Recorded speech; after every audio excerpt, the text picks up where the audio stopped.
Celebrate the summer solstice in community. Join our annual Arts and Wellness Festival to connect, create, and celebrate with the Sultry Sisters. In 2023, we explored what it means to cultivate your sanctuary. Our 3-day festival highlights BIPOC, women, and queer artists and wellness practitioners based in San Diego. Each year, we collaborate with featured guest artists to build our festival program, which includes creative expression classes, wellness workshops, and performances.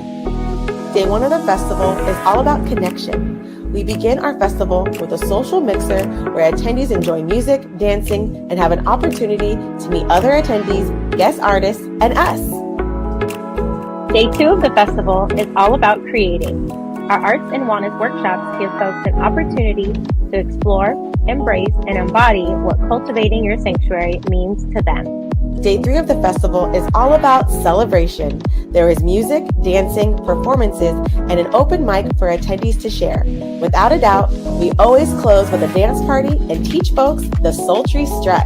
We are grateful for all the memories made each year at our Summer Solstice Arts and Wellness Festival, and we can't wait to see you next year. In the meantime, remember to keep living vibrant and shining bright.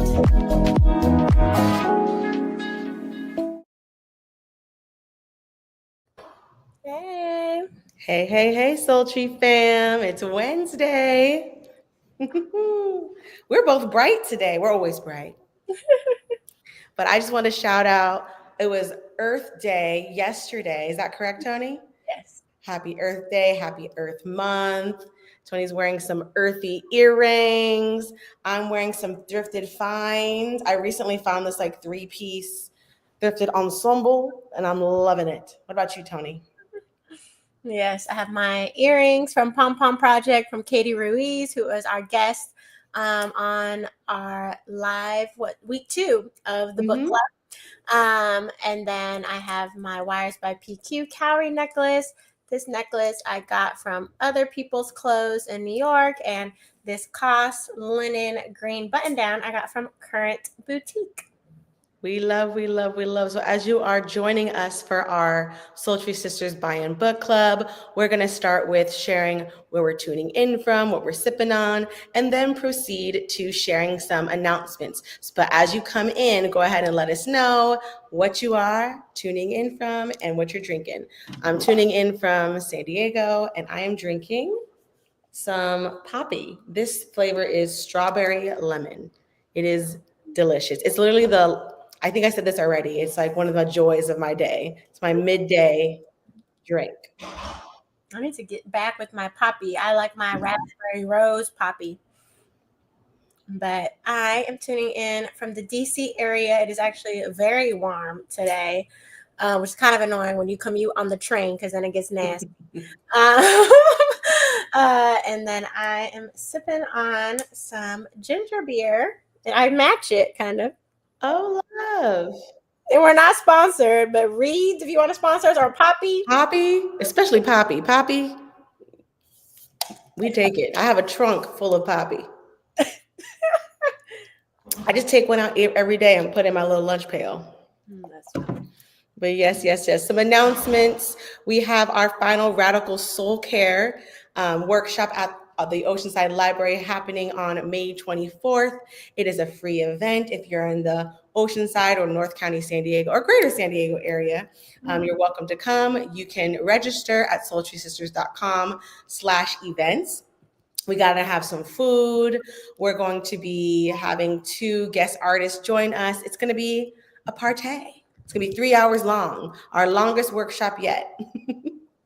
Yes, and it's free. So definitely check out the link I just put in the comment section to join us. So we're really, really excited about it. You're going to have food. Like Alyssa said, we're going to have some take-home plant crafts. So in the spirit of Earth Month, and then May, we always talk about blooming and planting seeds of change, which is the theme of the event.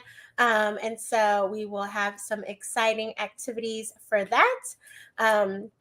And if you know anyone in the area, in the San Diego area who'd want to come and you're not able to go, then you could still forward them the sign up because we love for all of y'all to join. Yes. And we have our Summer Solstice Festival coming up in June. Our registration is live, and we also have early bird tickets, which come with Sultry Sisters merch. So you definitely want to get your hands on some early bird tickets. We also have a artist scholarship, as well as a scholarship for folks who want to be able to attend for free. So we're all about making our festival accessible to all. Yeah, so we essentially don't turn anyone away. So if you want to come to the festival, but you have a financial barrier, if you go to the ticket link that I just put in the chat, if you scroll down, then it'll share apply for the scholarship or apply for the community artist grant. And if that's hard for you to access, then on our link tree, we have them there as well. But for our early bird ticket, you pay $100, which is a steal. And you get 3-day pass for the festival. So Friday, Saturday, Sunday, and you get an exclusive Sultry merch item. So last year, people got tote bags. We also have our canvas pouch and our wellness blend. So there's kind of an array of items you could get this year, because I know some people are multiple returner people to the festival, so they want to collect different items from the Sultry merch. But yeah, so only for $100 you get 3-day pass to the festival. It's a $350 value for the whole weekend. So get the tickets now, because we'll be closing early bird soon. Sure, you get your tickets. Yes, yes, yes. And just an update, if you're just joining us, we are in our Bayan Book Club series, and we are reading the book, The Artist's Way. We are on week 6. We're going to be talking about recovering a sense of possibility. So we're excited to get into that. But next week, week 6, we have guest artist Pauline Scully joining us, and we can't wait to have her on here. So stay tuned. Right now, we have guest artists every other week. But if you are part of our book club and you want to join us, it's still not too late. You can always DM us, email us that you want to participate and come on live with us to share your takeaways from the week's reading. Yes, and if you want to get email alerts or notifications of when book club is going live, you can go to our website, sultrysisters.com/book club, and sign up for our bookclubs.com club. And you'll get all the alerts there. You'll be also in the know of, like, for the next book club that we have, and we usually do polls on there, like what people want to read next. You can easily access, like, on our website, you can access our book link to Bookshop. If you want to shop other books in our library of, like, what we've read before or on our to read list. And then you could also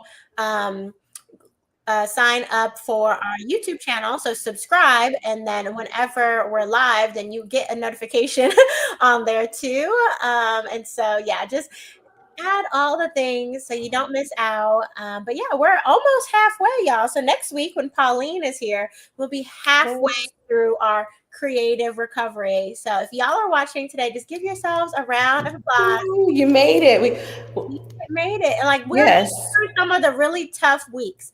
So literally, we're next week, then we're halfway through.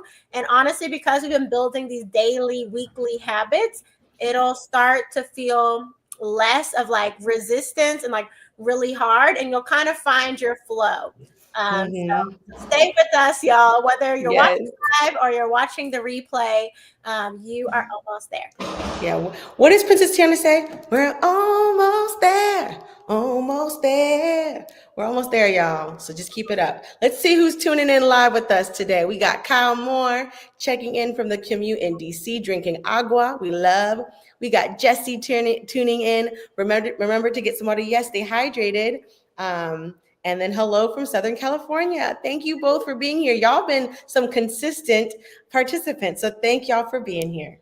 Yes, and if you're just joining the live, just let us know in the comments below, whether you're on YouTube, Instagram, or Facebook, where you're tuning in from and what you're sipping on. So group, what are we feeling today? Are we feeling like we should start with a check-in, or are we feeling like we should start with an overview of the chapter? Let us know in the chat. What are you feeling? What are you feeling, Tony?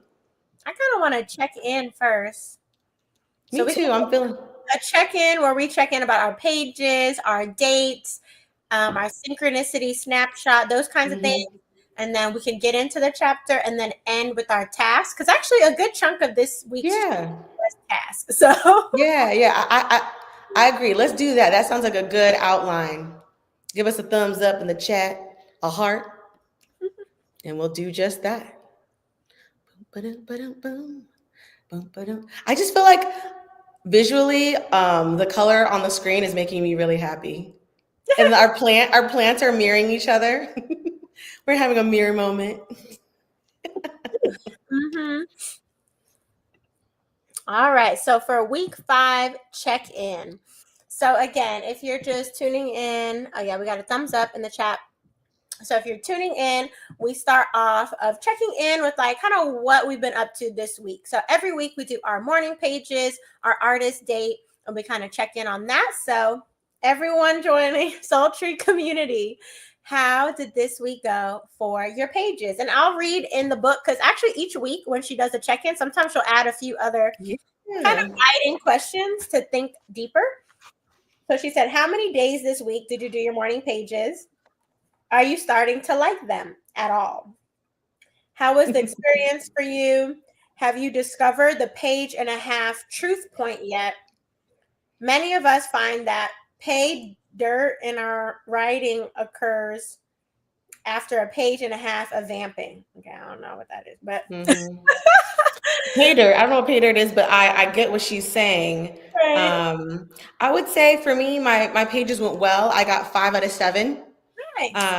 And for some reason, Friday, Saturday, I just missed it. Oh yeah, it's probably because Like you have Friday, going on. yeah, I had like 2 early mornings, I guess. Yeah, it was like I totally just left my mind. But Friday night, I did come back to the pages and I ended up doing my tasks, but that wasn't really writing. So I mean, it was doing my homework, but you know what I'm saying? Yeah. And am I starting to like them? Actually, I am. And you know, y'all, I'm gonna confess.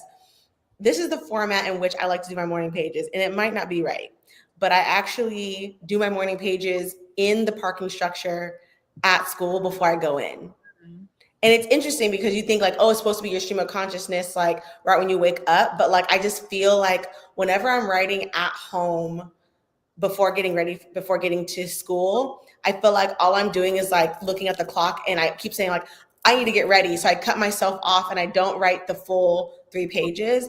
But if I like get up and I get ready for school, I get in the car and I get to the parking lot, I actually feel an easefulness. And when I write, I do get to that truth point versus all the times that I write at home, I actually stop at the page and a half because I gotta go. I have to get to class.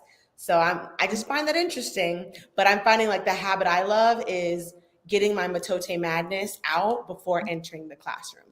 So it's working for me. I found my own system. I'm not sure if it's supposed to be right or wrong, but it's working for me. I love that. Yeah. As for Julia, you know, she does have her pretty strict guidelines of she would like us. So yeah, she does want us to do stream of conscious right when we wake up, which I haven't really been able to do either. So I do mine on my morning commute on the train, which is hard because then it'll be bumpy and all kinds of stuff. So I really would rather not. But yeah, it's the same. I'm like, oh, I need to get to where I'm going. So I just do it while I'm on my hour and 15-minute commute. So yeah, but I know last year I changed my sleep schedule and awake schedule. So I got up like 45 minutes earlier. So then I had time to journal before I started my day. But because of the time change, I haven't been waking up early enough to do that. But today I actually woke up early, but then I was getting the live ready with like all our quotes and stuff. So I spent that time doing this instead of my stream of consciousness journaling. But yeah, but this week actually I did 7 days. I did 7 out of 7, which I was really happy about. But not all 3 pages every day. Most days were 3 pages, but not every single day. Because for me, I'm just like trying to just have the habit of every day. And I do feel like it's been nice to have the pages. I do feel like I'm not every day, but many of the days I'll end up doing my affirmations at the end, not the artist way affirmations that Yeah. had us create, but just ones that come up naturally, which I remember last year I did do a lot of affirmations in my journaling. So I feel like this week that came up more, which was kind of like, oh, interesting to see. But yeah, so yeah, I feel like ideally I would like to get to a place where I just got up earlier, because then I just feel good that like I did the journaling, versus like when it's like part of my commute, then it's like Yeah. No. it like gets done. I guess I like when I wake up and get them done, so they're just like out of the way. That part too. And then this week she did talk about, or was that last week? Like when you go to sleep, like writing down. This week. Yeah, right. I think I probably pulled up the quote for us to go later, but like essentially at night, you write things for creator, God, universe, questions that you're asking. And then in the morning, you're listening and for those answers. And so I do feel like that's why she says like right when you wake up, because then you're kind of more primed to like whatever is coming up. Yeah, I think, and it was interesting talking about that is like, I've had a lot of my creative ideas come to me when I wake up. Yeah. And usually those times I'm waking up at 4 a.m. And I just have this like revelation. So I think it's tapping into kind of that too. And I would like to capture it for sure. Let's see what other folks are saying. Kyle says, got on all my pages this week. Finally went on artist date. Yay! To a bookstore I've been wanting to visit. Found a great book by a scholar I'm only somewhat familiar with, but who I now admire. I love that. The discovery in that artist date sounds amazing. And then for pages, do you want to read that, Tony? Kyle shares, I definitely got my pages done when I can set aside the 40 minutes or so in the morning. Lots of times once I get to the office rather than right when I wake up. Right. So it seems like a lot of us are trying to, fit it into our schedule where we can, which I think is great, because again, we all are doing it. We're week 5 now and we're making it work for us, which again, I think that's all about the journey, is like, creating these habits that we can sustain for the long run, right? Like we might not be able to wake up earlier and do them before we leave the house, but something we can sustain for 6, 12 weeks, however long, is, maybe doing it in ways that make sense to us. So I think, again, we're all doing these things that we're going to be able to sustain for longer time, versus people who only do 12 weeks of the book or 4 weeks of the book and then never touch it again. So yeah. What does Jesse share? Jesse shares, I got 6 out of 7. Awesome. Not always right in the morning either, but I think doing it is doing it. Yes. Recovery isn't perfect. Absolutely. But so am I. Oh, I love that affirmation. And that's what makes me a good artist. Definitely. Yes. Yes. Our authentic self. We talk about authenticity in this chapter. So I can't wait to get into that. Yes, I love that, Jesse. I affirm that and I resonate so much as well. And I think, again, that's why I think this book is for 12 weeks. Because, again, some things, if you do it for 4 weeks, you're like, okay, yeah, I did that. That's, that worked out, whatever. But it's like, are we really building these habits? Are we really allowing ourselves grace and compassion? Because you can do something intense for like 2 weeks, 4 weeks, right? But then after a while, you're going to be like, this is not good for me, or this is not working out. But to, give ourselves grace for this extended period of 12 weeks, I think is why it's a recovery. And we get to really recovery takes time and it's imperfect. And part of recovery, from what I'm getting at too in this, is like recovery is going to be reflected in whatever we keep. What are we recovering? So it's going to be personal. And then we have Jenny. Hi, everyone. So happy to be here. Hi, Jenny. Jenny was going to be one of our guests, I think, in a few weeks. Yes. We can't wait to have you on. Thank you, Jenny. Jenny, feel free if you want to share in the chat how morning pages, artist date, or any of that is going for you. No pressure, though. You don't have to. So now we can check in on how our artist date. So this week, Julia shares, did you do your artist date? Have you had the experience of hearing answers during this leisure time? What did you do for your date? How did it feel? And have you taken an artist date yet that felt adventurous? Ooh. Yeah.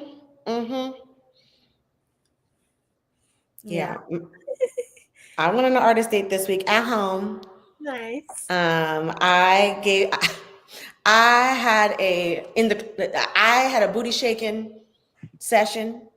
I was like craving, like, I heard this song like on Instagram, and it was like a Jersey mix. If y'all are not aware, like Jersey mix is very club, like repetitive beats that like make you want to shake your booty.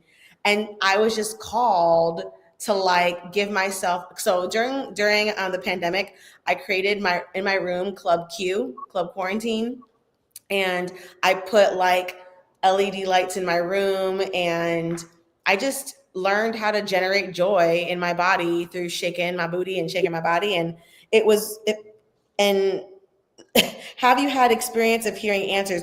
I think the experience was, I need this. Like, I just was like, it felt like such a release in my sacral chakra. Like, I just felt like I had like pent up things in my hips. And I'm aware that our hips carry a lot of emotion, and I just needed that release. And Tony knows, and maybe this group knows, I have a hard time crying, but you know what's my equivalent? Shaking booty. And so that's what came up to me, is like, I really need this, and I need to do more of this. I felt really good, but I'm also, my back is sore. Like my lower, my back I was like, I haven't done this in a long time. And I was seeing like the moves I still got and the moves that are kind of rusty. So it was so playful. And I have a mirror in my room. So I was just like mirror dancing, and like, I haven't like seen myself in that kind of like playful light in a while, like at least like looked at myself in that way. And so it just felt good to just give myself like that bad beat energy. And I don't know, it was playful. And uh it was like reminding me of how fun it is to be at home. Like, you know what I mean? I just, because I'm on the go a lot right now. And so it was nice to be able to transform my room from just a place where I put things down and put my head down, to like a little PlayStation for myself. Mm-hmm. So it was nice. That's nice. We have Jenny here sharing, it's going well. I actually have to bring her morning pages to work to do before I start my day, which has taken some of the pressure off trying to wake up earlier. Right. And I love that for all of us, that, you know, we're able to adapt and be flexible and give ourselves grace and compassion. And I think that's why we're all here again, which we're kind of keep saying, but while we're here, week 5, because I know some people I've met before be like, oh, I started the book, but I didn't finish, or it was hard to do by myself.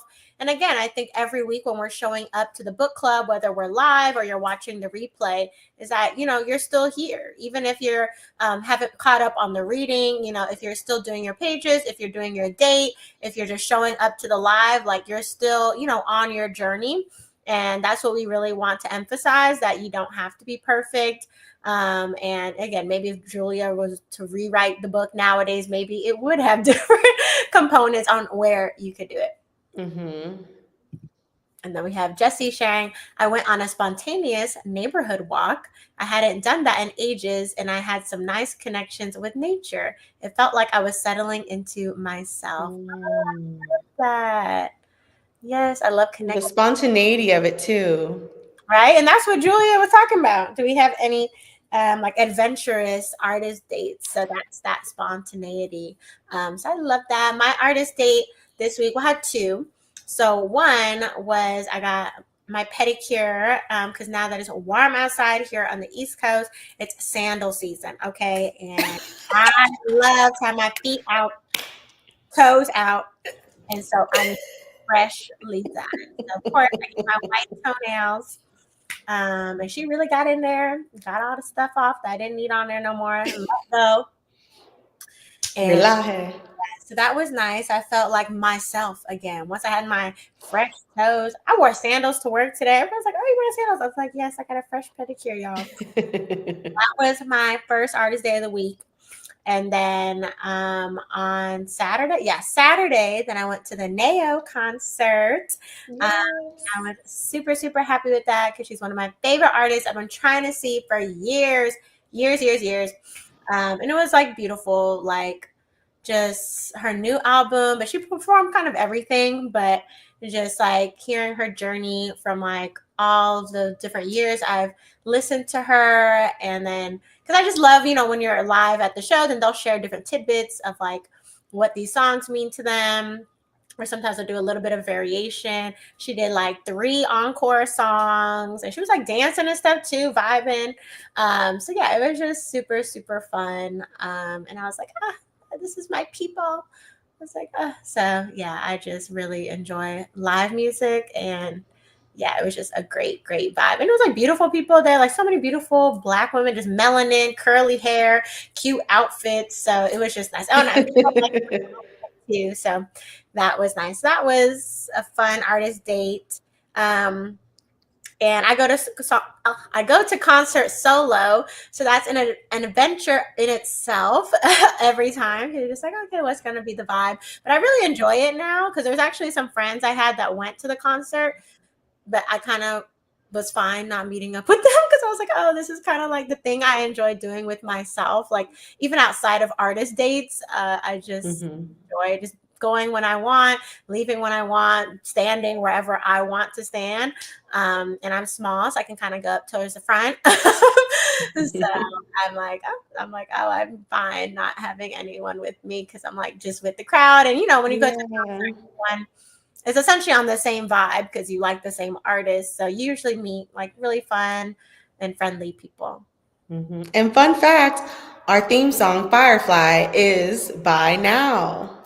Yes, yeah. So I got emotional when she was singing Firefly because I was like, oh, this is so ding, ding, ding, all ding, the lyrics ding. of all the songs when it's live. It just hits different. You're like, oh yeah, this is what she's talking about. So yeah, it was just very special. So I encourage you all, if you enjoy music, to just like go see, a show. Like this venue is just near my house. So so I get to go to shows often. I know not everyone is as close, but even if you go to see like live music at a bar or like an event that's having some sort of live music, I feel like it also just does something, to us as Exactly. What about synchronicity, y'all? Did y'all experience any synchronicity this week? Let us know. I know I did, and I actually had a synchronous moment with Jessie. Jessie sent me an Instagram message about abolition and performance in theater, and it was a zine, which I loved, and I had just before that was sent, a few days before, I was talking about abolition in my rehearsal, in my like literally musical theater rehearsal. And I was interviewed about the character I'm playing, Maureen, and they were like, how do you relate to your character? I was like, because I'm an abolitionist. And then I had to be like, actually, can you make sure not to like be, because I felt like my anyways, the whole point is I really relate to my character, and I thought like I said it really unapologetically, and then I almost was like, oh, was that too strong saying that, how I identify with the character? But then when I was sent the message from Jessie, I felt like it was an affirmation that what I spoke to with my relation to the character, it was affirming. I'm like, oh no, like it's totally me, it's totally on brand, and like that's why I do theater, and that's why I want to do theater as like a way of intervention and all that kind of stuff. So yeah, I had a synchronous moment. And then I had one of my cohort folks say that they use the Artist Way book in their creative writing class. Oh, cool. They use the questions that from the task to kind of help unblock artists in their writing class. And I was like, oh, that's really cool. They don't go through the whole 12 weeks, but it's referenced. That's cool. Nice. I always see angel numbers and stuff, so I feel like I don't even count those things anymore. But yeah, I'm trying to think if I had like a specific synchronous moment. I have lots of synchronous moments when it comes to thrifting.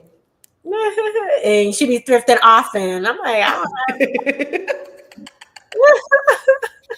don't synchronicity or the fact that I'm a regular. I don't know. It's like, oh, look at this thing. I was like, yeah, you sat there last week. No tea, no shade. Okay, Kyle says, for sure had some synchronous moments this week, conversations with folks trying to write in the ways I am. Also was thinking about partnering with an org on some work and they reached out. Ooh, We hey. love that. Okay, go get the money. Go get the money. Yes. Nice. So now that we've checked in, y'all, we can get into week 5. Week 5, recovering a sense of possibility. The possibility, y'all. Can I read the little gray moment? So if you're opening up to the book, we are on page 91. And Julia Cameron says, this week you are being asked to examine your payoffs in remaining stuck.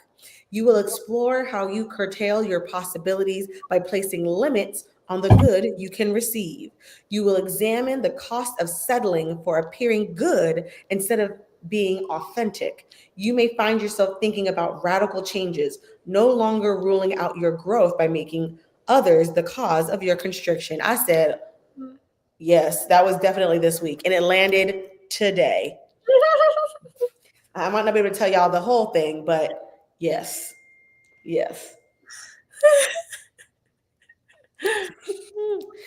So we first start off with limits because she's like, okay, if we're going to talk about the possibilities, what's the opposite? Right, let's start at how we are currently limiting ourselves. And so the first quote that I wanted to share kind of sums up this section, but so again, we're on page 91, but we unconsciously set a limit on how much God can give us or help us. We are stingy with ourselves. And if we receive a gift beyond our imagining, we often send it back. Right? And she's just like, hello, y'all. Y'all talk about, oh, we want these possibilities. We want these opportunities for their art to be seen and to do our art and to just be our artist selves. And she's like, yeah, it's happening. And you're blocking it because you don't think it's for you. So I was like, oh. Yeah, and I think what came up too with this chapter, like with just limits, is like how a lot of times when we think possibility, we think the ideal situation, and sometimes thinking only the ideal situation for something to be possible limits in which we receive it. Mm-hmm. So it's like, no, it's being given to you just in a different form. So it's like, how are we limiting the way we receive it? Mm-hmm. Exactly. Because I think she has an example in here. Like you can be wanting, your artist thing to be in the form of apples, and then God created will send you oranges. But if you're not thinking of the possibilities, then you're gonna be like, oh no, this is apples. Like this is not me, or whatever. I forgot which word I was referring to. But it can be one thing, and you're like, oh, that's not for me. When it's really like, hello, God is like, yes, this is what I sent you. So I think it's like having an open mind, an open heart. I think when people use those phrases, which sometimes can seem like, like a TJ Maxx little placard, but I think that's kind of what it's talking about when we're talking about like tapping into our creativity or even like manifesting. Yeah, you have to be open to things not looking like how you thought they would be. Sometimes it will be like exactly how, and that's like kind of that synchronicity that will kind of like freak you out. But sometimes it will be something different, but it's still aligned with what you're wanting. Yeah. I think it's also good to not think about like the material or physical things of what it's gonna look like or be like, but more so, how am I gonna feel, right? Like, is it gonna be like an experience where I get to be my authentic self? That can look like so many different things. Versus, oh, I'm gonna land this role at this art gallery doing this experience. So yeah. Yeah, I feel like another thing with like limits, what came up for me with reading this section is I think we talked about this last week too. We have to limit ourselves with possibilities because it's not supposed to have like with the timing of it. And so that came up too. But I want to mention this other quote that you put in here, Tony, is on one hand, we take ourselves seriously. On the other hand, we don't take ourselves or God seriously enough. So it's like, it kind of makes me think of when we get asked in the task, like, if anything is possible, what would you do? And the next question is like, okay, so what would that look like right now? And I was like, wait a minute. Cause like, she gets you to like do that thing, not even like, yeah. go and do it. Yeah, so it's interesting because like she gets us to open up about like what's possible with like, and we'll talk later about like the wish list. Like, if anything was possible, what would you do? And the following question is like, how would you do it? And then another question was like, 5 versions of like other lives you could have. Okay, how is that showing up now? It's showing how those things are showing. It's showing us that those possibilities of us being those roles that we wanted to, like, these path, what's it called imaginary lives, of how like part of it, imagining it is making it possible. Mm-hmm. So I thought that was and it's like, and I think this, we're sharing this quote to say to ourselves in this collective of like, let's not discount the small things that are showing up in our life right now. Mm-hmm. But I think it's like, yeah, small things, but even like the big things. Again, like if it's oranges and this big pile of oranges come to your door, a lot of folks, what she's saying, when you're blocked, you're like, oh, that can't be, my God or my creator do this to me, because like, and then again, we limit ourselves. We're like, oh, I'm not deserving. Like, I didn't finish my I'm not qualified. I'm not qualified. Or imposter syndrome, like, oh, I didn't finish my draft, or I didn't audition. So how am I getting the role when I didn't audition? So that can't be for me. And that's exactly why you got it, okay? Because the universe said it's for you. So those kinds of things. And then we're not taking ourselves seriously. It's like, oh yeah, we're not putting ourselves out there, maybe, right? Like some people, I don't show up this way a lot, but I know some people like are really nervous about like sharing about their business, especially if it's like an art thing. They're like, oh, I want people to just like come to me for like what I create. And it's like, well, how are people supposed to know what do you create? Like, I'm notorious. I always have business cards on me. I'm always somehow plugging in sultry in like what I do when I meet people. But I do know people who are more shy to share about themselves, especially their art. But I think that's the part of like, we don't take ourselves seriously, right? Like if you a lot of these business like tips online and social media these days are like, you really have to put yourself out there and you have to take yourself seriously. Like if you're going to apply for a job, you need to go put your art out there. And then the part that we don't take ourselves seriously or God seriously is that, yeah, when we get these blessings, we then doubt ourselves or doubt our ability. Sometimes we'll say yes to an opportunity, but then feel imposter syndrome, like, oh, how am I supposed to make this happen? Because I didn't go to school for this, or I haven't had this role before, which is valid to feel and experience. Like our emotions are valid and we can feel those things. But I think what Julia is trying to remind us is that you can be like, oh, how did I get this? But still act on the thing, still be like, okay, and I'm going to do it, versus being like, oh no, pick someone else. But it's like, well, you need to pick yourself first. You can't just be waiting for someone to always pick you and then you don't even want to be picked. Mm-hmm. Mm-hmm. Let's see what we have some folks saying in the chat. Kyle shares, for sure, right here. Yeah, I think often to decide for ourselves what's not for us before we actually consider what we could have if we could get there. Mm-hmm. I don't think it's being delusional either. I think it's just not obeying in advance. And it's genuinely asking what's possible. Mm-hmm. Mm-hmm. Yeah. Definitely. Mm-hmm. And I think many of us, if we think of the people we look up to, that could be celebrities, it could just be people in your life, you think of like what you really kind of aspire out of like their modeling. A lot of times that's them being open to the possibilities, right? Like right now, people are really talking about Doechii, right? And like, oh my God, like Doechii's, very successful, just very authentically herself and being, really valued for that right now. She also did the Artist Way book years ago.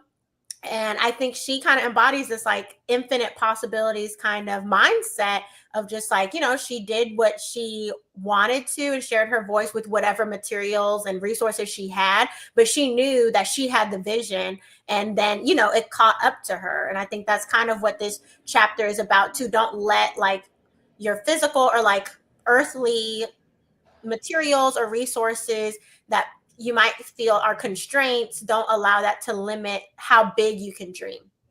Yeah. Yeah. What's coming up for me, and like, especially with this quote that you're like, the next one is creativity is a spiritual issue. Any progress is made by leaps of faith. In one of the songs that I sing in Rent, Over the Moon, I literally sing a leap of faith. And my character literally has to sing pitches out of nowhere. Like, I go from monologue into song a cappella. And for those of you who are like, just to explain it, usually as a singer, you get like a chord played or some instrument to help you figure out like where your note is. I have to pull it out of nowhere. It has to just be a memory like of what the sound sounds like. And immediately when I got this part, I was like, oh, finally I'm in this, like, I get to sing, I have a solo moment where I'm singing alone. But I even said to myself, but this is too hard. Why would you give me this? Like, I literally was like, why would you give me, for the first time I get to sing on stage, everyone's looking at me in this proscenium stage, huge venue, and I have to pull a pitch out of my hoo-ha. I can't do this. This is too much. I literally was telling myself that. And like, by the grace of doing this book during my rehearsal process, I was like, no, you're going to explore what's possible. And I would like to say I'm there, but it is a trusting. I, in faith, open my mouth every night and make a noise. But it's the conviction, it's the belief in myself that is convincing to everybody else that it is right. Yeah, if that makes any sense. Yeah, I think that kind of goes into like the self-trust as well. Like, a lot of, I think, our limiting beliefs, which we're talking about in this chapter and this week, is that we don't trust ourselves, that we don't trust our own abilities, that we don't even trust our own dreams. Because I think sometimes then it can scare us. Like, wait, if I do this thing now, then that means I have this door is opening for me. And then, like, oh, what does that mean? Like, am I ready? Or, does that mean I'm different now? And it's just like, yes and no, and all the things in between. But like, Yeah. I feel like we just have to trust ourselves, and you can always pick things up and then let them go later. And I think that's part of the we feel like if we say we're one thing now, does that mean we're losing this part of ourselves, or does this mean we have to show up in a way that doesn't feel good to us? And I think there's so many ways we can think about these limiting beliefs. And I also think with Sultry is also an example of this quote of like, creativity is a spiritual issue. Any progress is made by leaps of faith. People all the time from the outside, many of you viewing this might also feel like, oh wow, Sultry has it together. They're always like doing all these things, and it's like, yes, by faith. We are not calculated. We are intentional, and we are very responsive to what's in front of us. Yeah, we have like a vision and we go after that, but like there'll be different hiccups. There's different logistical things that will come up, financial restrictions and barriers that will come up. But I think because we have such a strong vision and we're really convicted in our mission for Sultry, that the things eventually will fall into place. I mean, and it's stressful for us at times, but I think that's why the end result that many of y'all get to experience or see from us, you're like, oh wow, they did all these things. But it truly is our faith. Like, we just started this 6 years ago, just like we wanted to have some friends and like-minded people come together, and like we just keep having that faith. New thing that we do, and it's not easy, but I think it's a testament of like how strong we just believe in the work that we do. And it's also like, it goes to like page 94. What dream are you discounting as possible given your resources? And for us, our dream with Sultry, like Sultry is a dream for us, and we do our best not to discount our work based off of the resources we work from. You know what I mean? Like, and I feel like it's a testament to like a lot of what's affirmed in Julia Cameron's book. A lot of times, like, oh yeah, that's what it is. That's the language. But I also could say, like, me and Tony joke about it. It's like, together when we do Sultry is different than our separate like artistic things. Like, it's also I think what helps us is that we have each other in our sultry dream, but it doesn't take away the effort and the work that we do independently as artists. We still have our also separate blocks.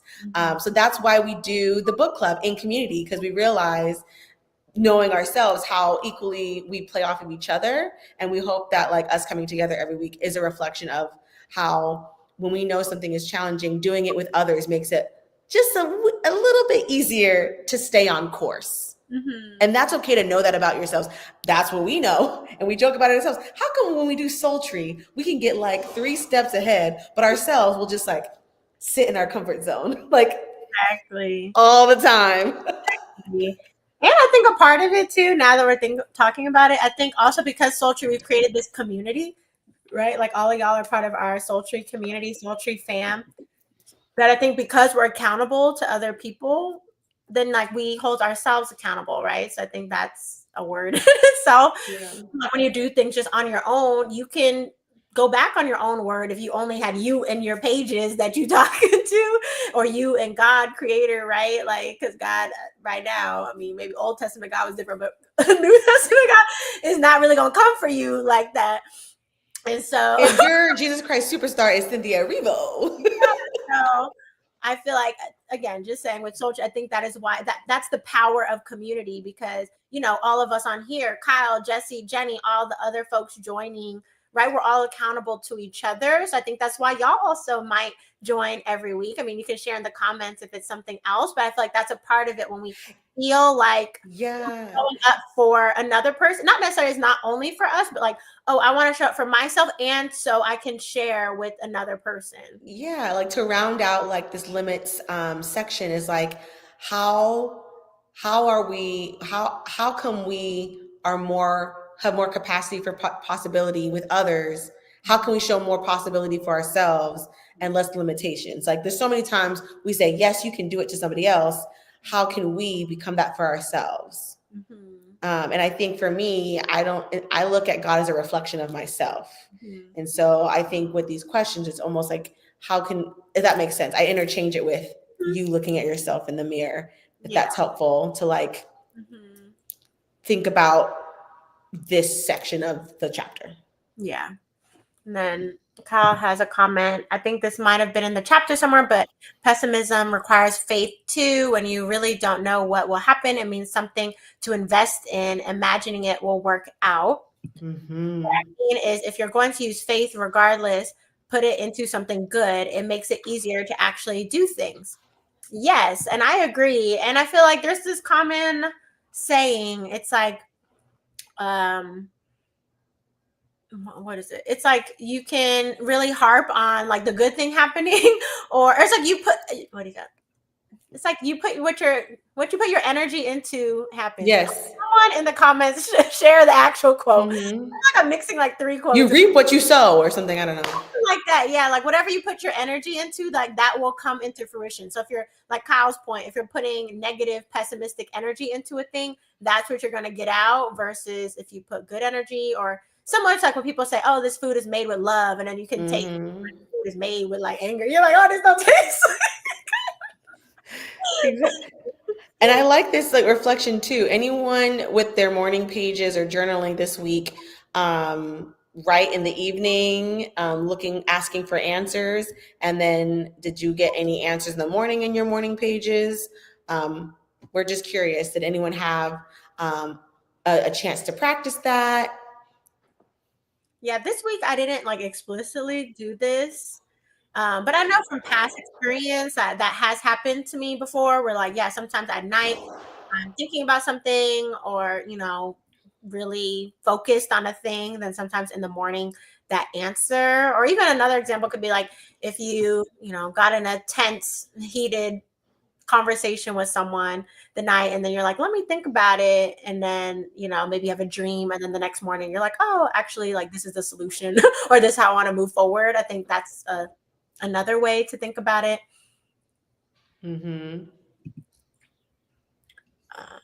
And then Jesse shares, that makes me think of abolitionist principles too, because you have to imagine a better future. Imagining is an important part of it. Yes, Jesse, I love that. Yes. I talk about that all the time right now, given the current state of the world.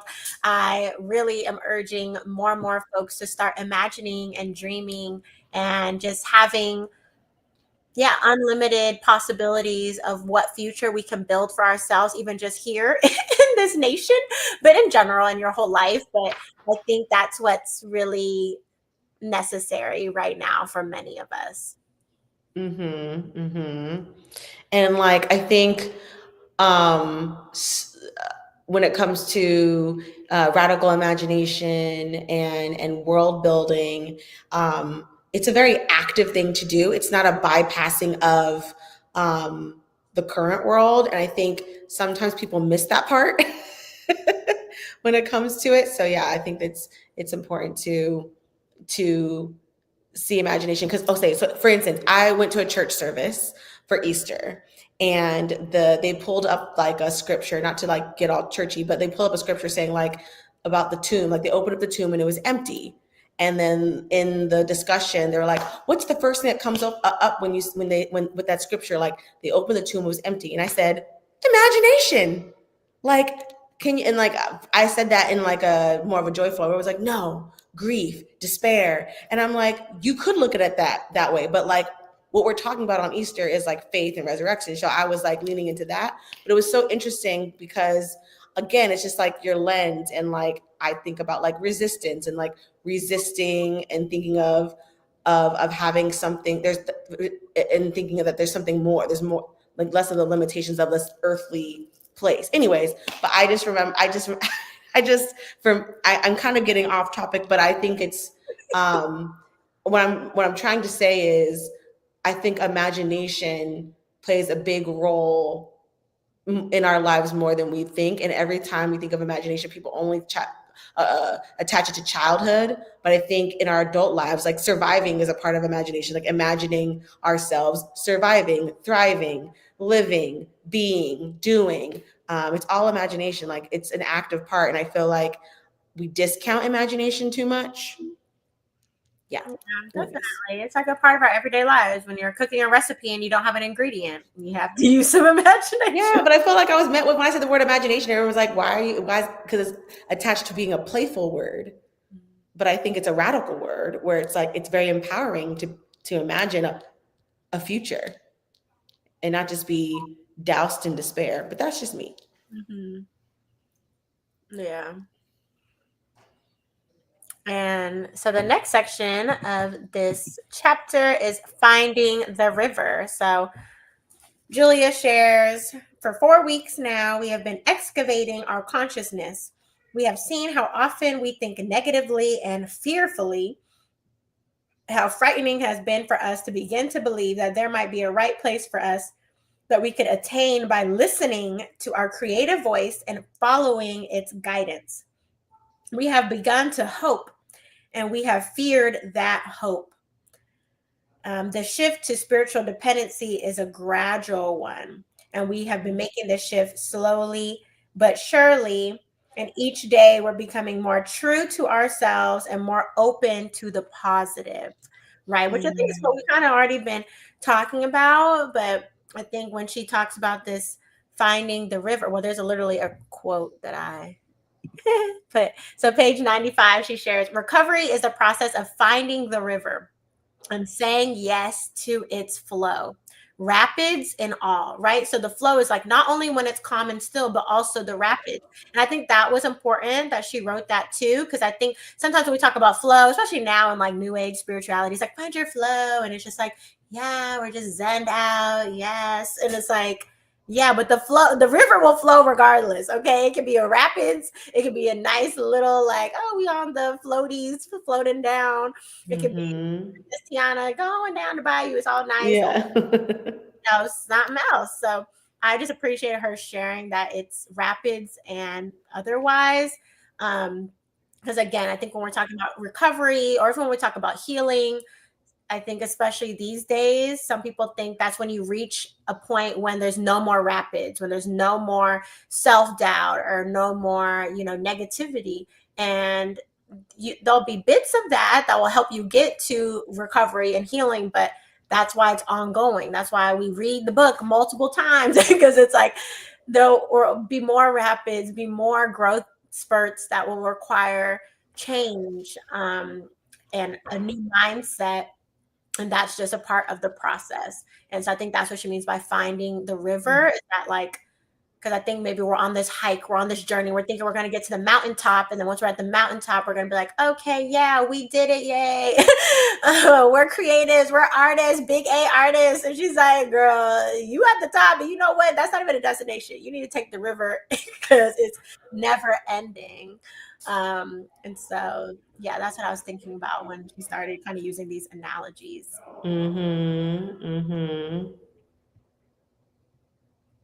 And then she also shares on page 95, we acquire a sense of movement, a current of change in our lives. This current or river is a flow of grace moving us to our right livelihood, companions, and destiny. Right? So again, she's talking about flow, movement, change. Because again, when we're on this journey of recovery, of healing, we're constantly evolving, we're constantly changing. It could be small things that we don't notice, like just 3 pages a day, right? That can seem small now by week 5, but that was big on day 1, writing 3 pages on day 1, right? But we're having movement, right? Like each week we're able to come together on this live and share kind of the movement we've had on our journey so far. Oh, I love this on page 96. I love that as we come to trust and love our internal guide, which we get a relationship with through our morning pages, we lose our fear of intimacy because we no longer confuse our intimate others with the higher power we are coming to know ourselves. Right? And I feel like that's like find the river. I feel like for me, I found it easier in these past weeks to be honest and truthful, because I'm able to filter it through my morning pages. I don't feel like I'm just like stagnant.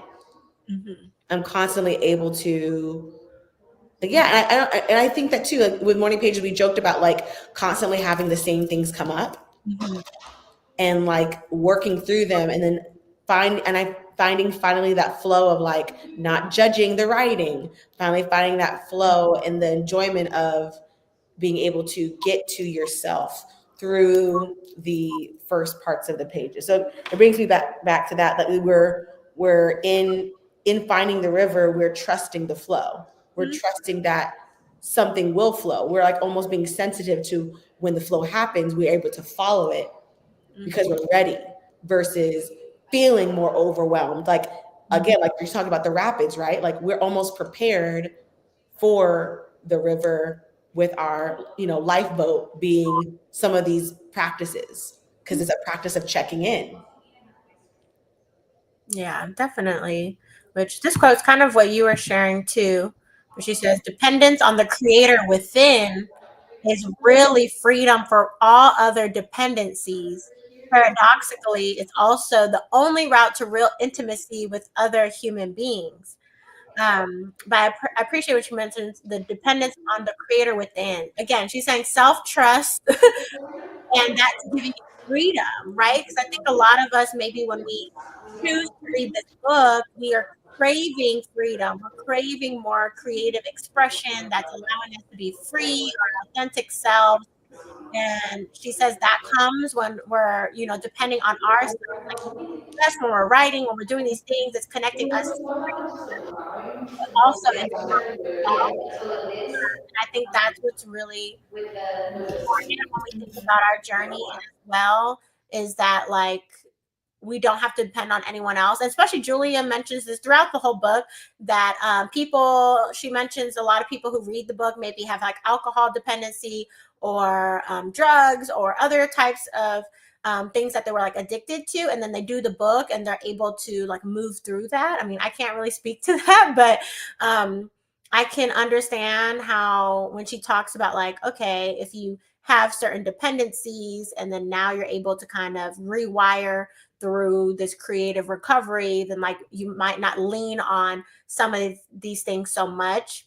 Because even I think her own journey, she used to like use alcohol to be creative, and she thought if she stopped drinking alcohol that she wouldn't create art anymore.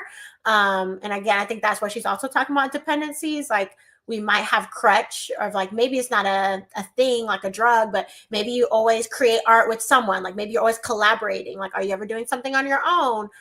Maybe you always have to wait for someone to hire you to do a thing to create art, but like, are you just creating on your own in your own house, right? So I think that's kind of what she also can mean by dependencies. But yeah, since this book is about like creative recovery, it can kind of be a lot of things. And then Kyle shares, that section made me think a lot about how so much of the meanness people do to one another comes from a place of perceived scarcity. It's also not a call to rely on others or community. Yes. Yes. So she says, yeah, like, I think that part about the meanness too, because she mentioned that like when you're on this recovery at first, you're going to be like angry at people, like, people are bothering me. Like, I'm just trying to create my art and everyone's in my way. Like, I don't have enough time. La, la, la. Y'all are like the issue. And then she said, after a while, if your creative self is not nurtured, then from hating other people, then it turns to self-hate. And I think that's when some of us can then be really in a deep blocked artist state, is because then we turned on ourselves and it's just this really negative, just blaming ourselves and all of that stuff. So again, I think each week she kind of just like, we talk about similar topics, but she brings out different stuff to kind of help us understand why we might be feeling blocked, maybe why we're having some of these barriers that we're experiencing. Yeah, and it's so funny because it's going to get us into the next section. I know you have more quotes from this other section, but it's like because we have that, we're trying to validate our putting limits on ourselves and allowing other people to get in the way of our creative passions. We then validate it by saying that it's because of our virtues, and we'll get into the virtual trap. But it's like I just wanted to point like what you just said is related to like the next section.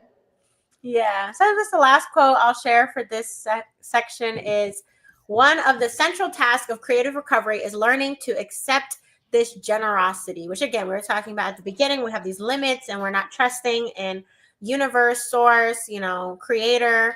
And she says, part of this recovery is really accepting that, accepting our own gifts, accepting our own artistry, right? Because sometimes our art forms even surprise ourselves. Like there's certain things, like I have different spiritual gifts that I'm blocked in, that I have not really tapped into, but all my spiritual healers are always like, girl, you have a gift.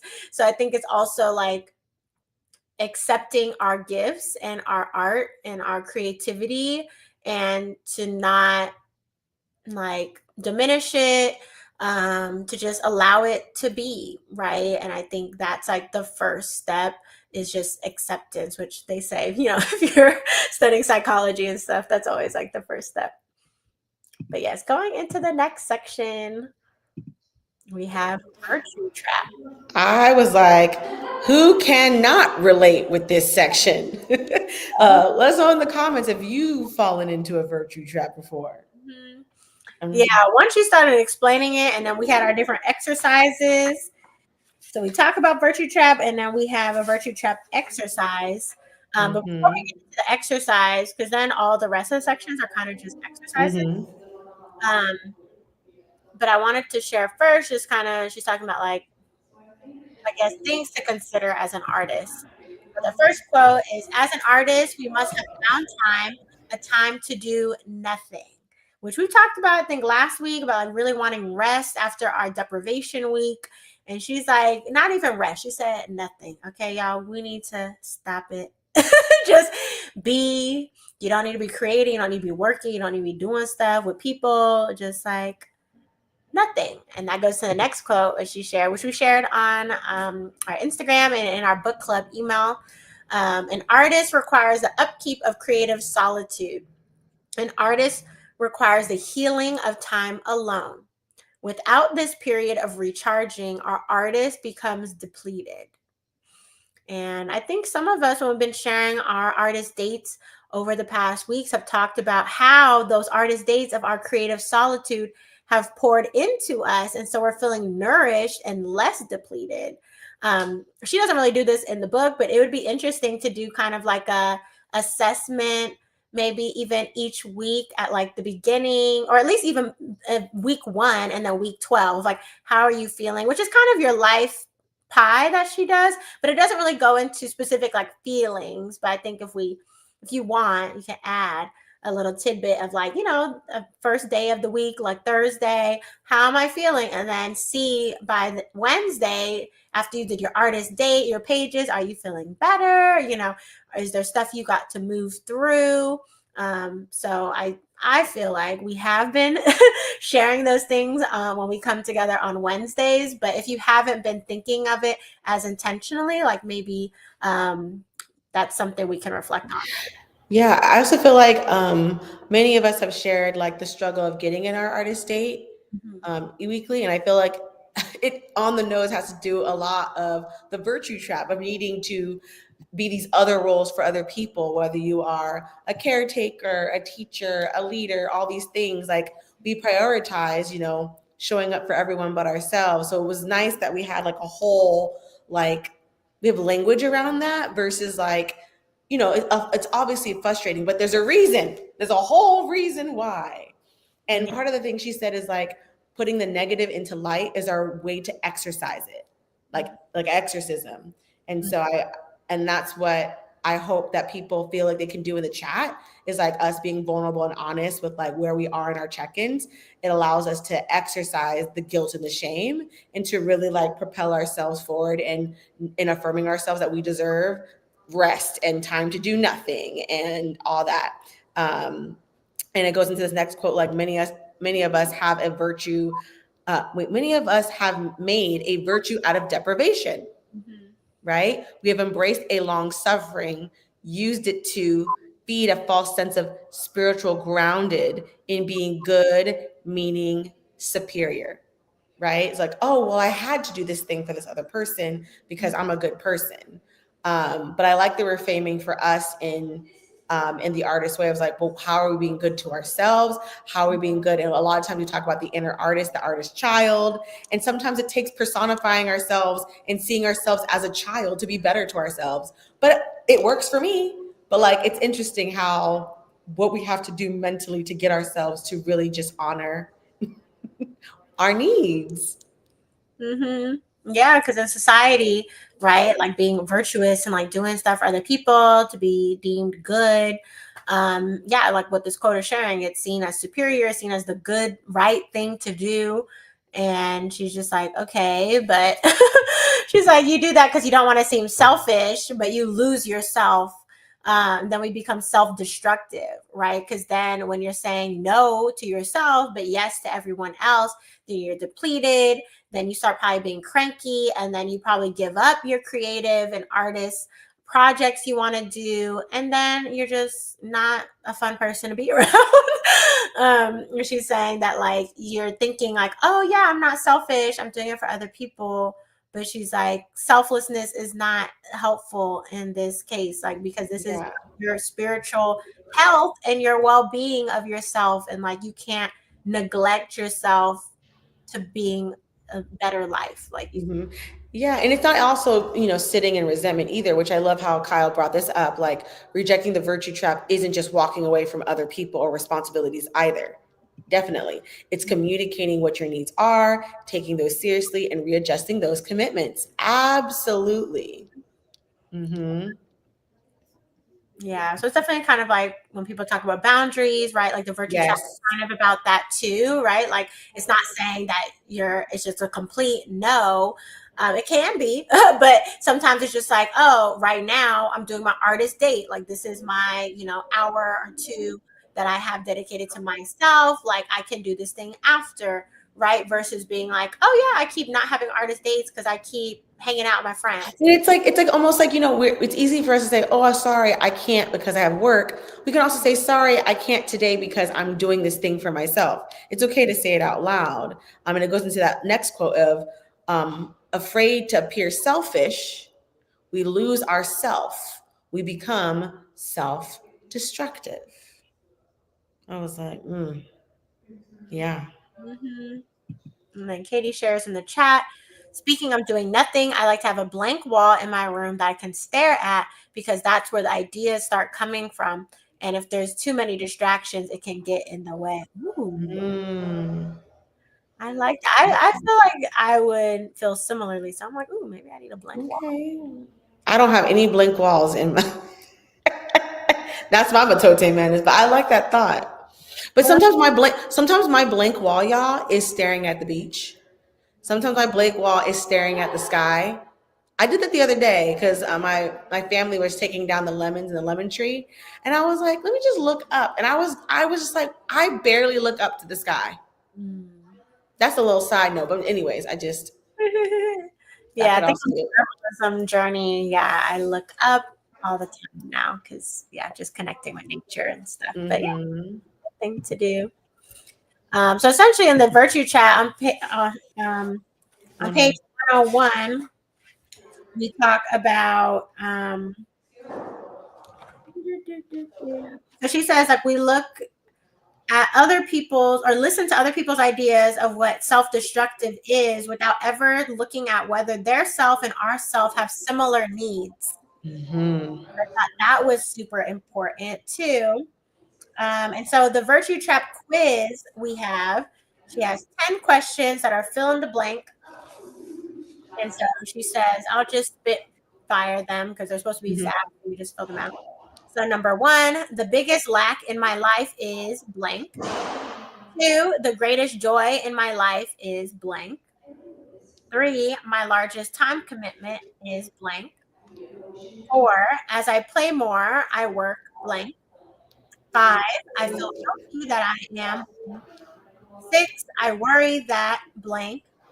7, if my dreams come true, my family will blank. 8, I sabotage myself so people will blank. 9, if I let myself feel it, I'm angry that I blank. And 10, one reason I get sad sometimes is blank. And then she closes all of that by sharing the question, does your life serve you or only others? Are you self-destructive? Mm. Yes. Y'all, I had to sit with number 8. I had to sit with number 9, and I had to sit with number 10. Mm-hmm. It's interesting because it's rapid fire, so I was like doing it fast. But when I got to 8, I was like full stop emotional. Mm-hmm. It was hard. And then that last question, does your life serve you or only others? Are you self-destructive? Because it's like people want to say immediately, no, I'm not self-destructive. But like the real question is, in what ways are Mm-hmm. you self-destructive? Because let's be honest, we all get trapped into serving others and not ourselves and all that. But I really feel like I sabotage myself so people will. That hit some strings, y'all. Mm, mm, mm, mm. This was not an easy quiz. It was not light at all. Mm-hmm. Mm-hmm. Um, yeah, and then like my biggest lack in my life, it just felt superficial to the end. These questions are scaffolded deliberately, I feel. Mm-hmm. Mm-hmm. Yeah. Mm-hmm. Yeah. And I feel like, again, it's like helpful to do these like exercises throughout the week. Because again, I think if you just ask, like you said, oh, are you self-destructive or do you feel like you are virtuous and you like, yeah, like it's the you want to be seen has, good or have a good answer to things. So we already kind of self censor and won't really say with deep down. So I think that's also why a lot of these things will have like 10 or even more items. Cause then by the time you get down to it, then you're like, wait, actually, so it's kind of like, I think maybe like a psychological thing too, that like we have to like go through a process of answering maybe superficial to like more deeper things, or however it is to get to the root, which I think is important. I mean, there's probably other ways to go about things like this too, but I feel like in the book she does do a lot of lists that you fill out, and it can be helpful if in general it's hard for you to just kind of think of stuff off the top of your head. I think having some of these scenarios of like, I feel guilty that, it's something you might not ask yourself day to day, but what can kind of get at what we're talking about this week of like things that are limiting us, right? And if we're feeling guilty about something, that's something that we might be holding back from ourselves, for our true, authentic selves to fully show up, right? Because in the back of our head, we have a guilt for some reason, which some of it could be based on real life, and some of it could be we just made up ourselves. Exactly. And I think this virtual trap quiz also links to like, starting the book talking about being blocked. And in some way, we come to this book feeling blocked. I feel like a lot of these questions are getting to the root of the block. We're halfway through, right? So, did anyone feel like through these questions or through being in week 6, have you been able to identify maybe a root block for yourself? You don't have to share what it is, but like just to offer a space for you to affirm, yes, I feel like I'm excavating enough away from the surface that I can now pinpoint a probable root block. Mm-hmm. Yeah. Yeah, I think through all of the exercises. So then the next exercise, again, we just going deeper, y'all. We just keep excavating, excavating. Okay, call us archaeologists, because We dig it deep. so the next is forbidden joys, which she shares. One of the favorite tricks of blocked creatives is saying no to ourselves. Saying all day today on the live, but it's true. We're like, oh, we can, or it's always like, oh, if only I could, or it would be a dream to. And it's like, what about right now in reality? So I think that's what she's really getting at with all of us. Mm-hmm. And then Jesse just shared that I definitely had multiple epiphanies this week. I figured out a lot of things. Love that for you. Mm-hmm. Um, And then Julia shares the mere act of writing out your list of forbidden joys breaks down your barriers in doing them. You're joining live, you're like, what are these joys? So she shares, um, list 10 things you love and would love to do, but are not allowed to do. And so list 10 of those things. And then that's when she says the mere act of writing it out breaks down those barriers. And then she said, post your list somewhere highly visible. Well, it's hard because my list is in my. I did not want to put. I did not want to post mine visible because it's forbidden. Okay. She said you're supposed to unblock yourself. Unblock. I was like, not in this shared space. I know some of the stuff I was just like, there's a reason why it's forbidden, because girl, why? Why would you do that right now? Yeah, I mean, I can share some of the light ones.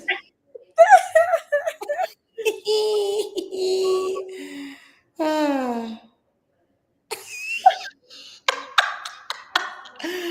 She's cracking herself up. Well, one of my lighter ones was, well, it's not that I don't allow myself to do this, but I guess right now, I was thinking about like right now, currently in my journey where I'm at, like today, I put read a book all day. Like I haven't really just like sat and like just read my book and was just like not on my phone, not listening to it in audio while like doing other things, multitasking.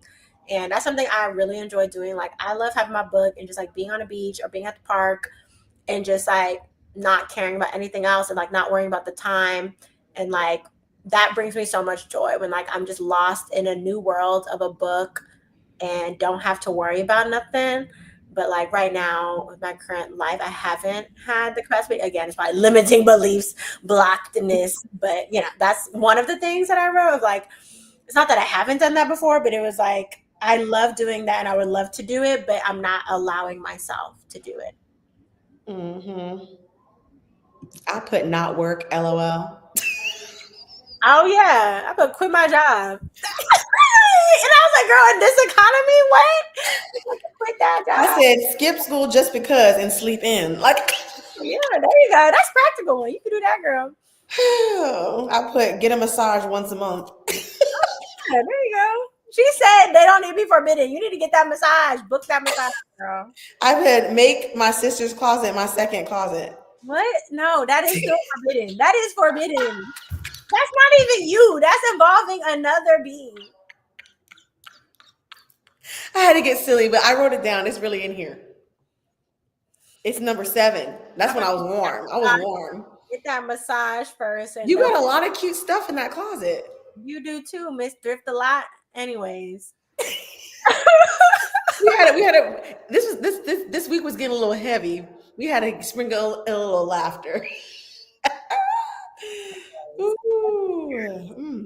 I started dating again because of this week's questions. Yes, we love that. Hey, We love that. Hey. You know, I put that. That's some of the things that I put in here that I didn't share. But yes.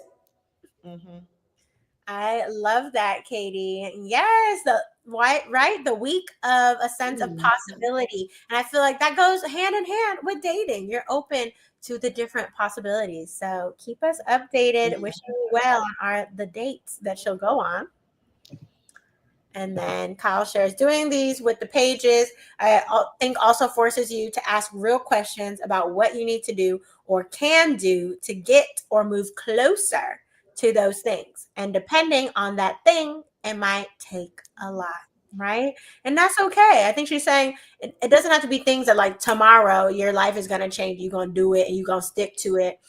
But it's just realizing like, oh, this is why, like, this is the root of why I'm not doing that. Or this is why I keep making this excuse.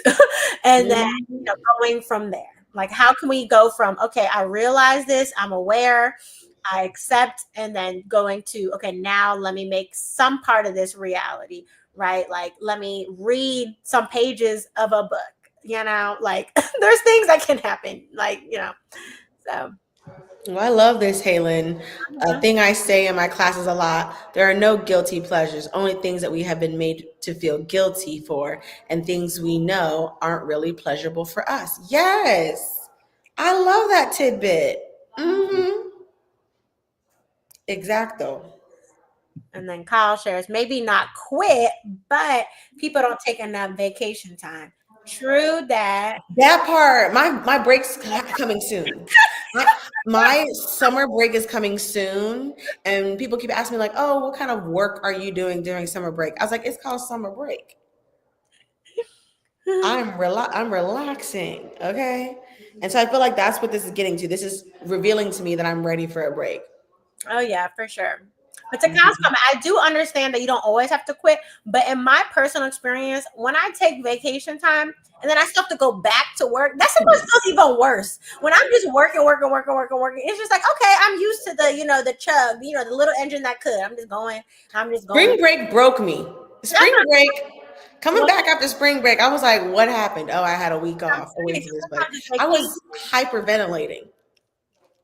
We need to go back to that. That's why you need to take a day off and to get a massage, man. Anyways, I'm saying that's why sometimes it feels like you need to quit because no matter how much vacation you have, you still have to go back to the exhausting life of capitalism within the society structures. And you're just like, I don't want to do any of that. I want to read my book on the beach, drinking a passion fruit mojito.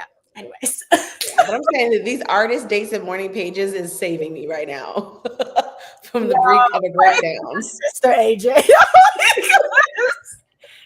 Keep me in your prayers. I get done with school on the 9th, but my paper is due on the 11th. So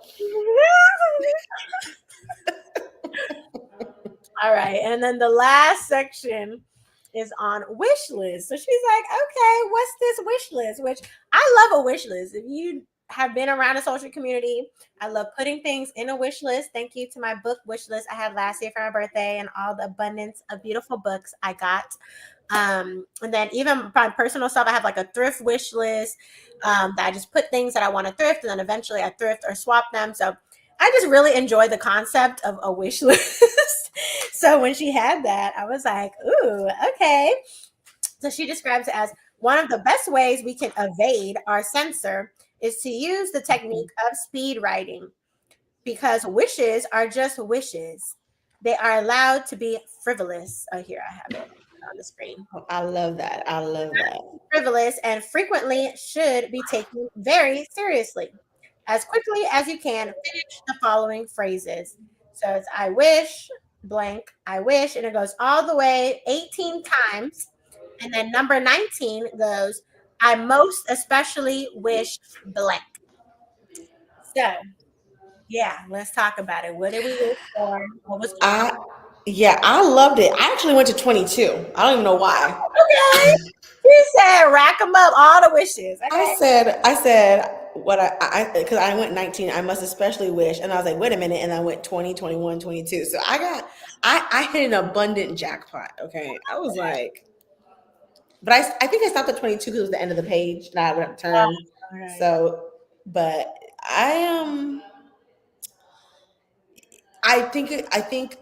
this reminds me of the quote of like focus on the quantity and the quality would come up. So I was like, we needed quantity to finally get to.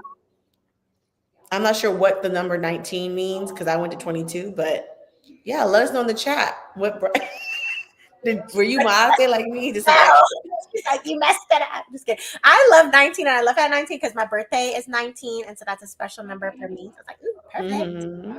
Usually she does stuff in like 10s or 15s. So it was interesting for her to go to 19. I put, I wish, what did I put? I wish to live on an island again because I love island life. Mm-hmm. Mm-hmm. I put again, I wish I could read a book all day. Okay, I need to read this book and it needs to be all day. um, I wish to live near my friends. Like I talk about this a lot, but I really Mm-hmm. think all my friends live in different places across the world, y'all. So it's really hard for me to consistently and easily be near all of my friends. It's funny that you said that because on my one of my wishes was like I wish I had the funds to visit my sister more often. Like I was like because I be having weekends and I was just like, oh, I just Steal wish I my had like, closet. Just kidding. huh? I said to steal my closet. Well, that too, but like not, but that's like an extra thing. I really just want to hang out with you in the Pisces dream space. But I just wish I had like I put there like I wish I had more money. Then I said I wish I had more money too, and then I added like those kind of things. Like so, I'm yeah. I hear you on that. I wish I lived closer to my friends. Yeah. I wish I lived closer to you. It's fine. What did I even say? I didn't even say money, I don't think. But I mean, some of this stuff does require. I especially wish Missy was here. Oh, yeah. Yeah, because I still miss my little baby. Some of this writing is kind of hard for me to read. Hmm. I did not wish anything to change about my thrifting. I know that for a fact. This girl. I wished for a bigger closet. My last one was, I guess, probably what Julia is trying to get us to. Because, like, the couple first ones are kind of just more like things that could really happen. Like, I guess more like a material thing that, not necessarily like superficial, but like a thing that could like happen and you see with your eyes that it's happening. Number 19 for me was I most especially wish for peace, flow, joy, love, and care in my life that I'm cultivating. So kind of got more to like how I want to feel in my life versus just like things that could happen, I guess. which is like interesting, which is kind of how my manifestation practice works, especially in the last like year. The things I've been manifesting, I really focus on like how I wanted to feel. And then that's how I knew those things came into fruition, is because then I felt literally verbatim like the things that I was writing down. Um, so yeah, I was like, oh, maybe this is part of like what she was getting at with it.